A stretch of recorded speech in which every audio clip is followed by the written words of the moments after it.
అంబేద్కర్ కోనసీమ జిల్లా ముమ్మిడివరంలో క్షుద్ర పూజలు కలకలం రేపాయి. ముమ్మిడివరంలోని బల్లగేట్ సెంటర్లోని ఓ ఇంట్లో 15 రోజులుగా క్షుద్ర పూజలు చేస్తున్నారు. తమ పిల్లలపై చేతబడి చేస్తున్నారని కాలనీ వాసులు ఆరోపిస్తున్నారు. కాగితంపై తమ పిల్లల చిత్రాలు గీసి పసుపు కుంకుమ పొట్లం కట్టి గుమ్మం దగ్గర వేస్తున్నారని వారు తెలిపారు.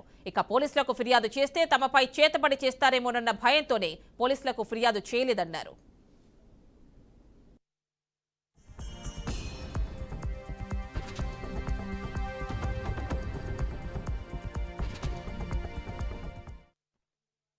సెంటర్ అండి.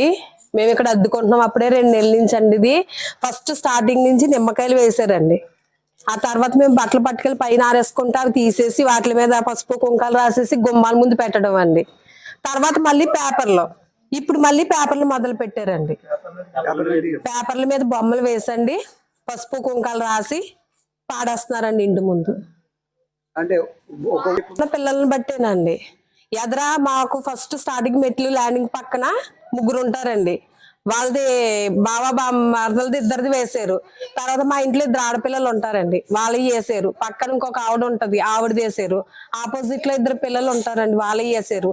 యువతల సైడ్ 3 పిల్లలు ఉంటారండి, వాళ్ళు వేసారు. చాలా భయంగా ఉందండి ఇక్కడ ఉండడానికి కూడా. పైన ఆరేసుకుంటున్నామండి, పైన వేసుకుంటుంటే లోపల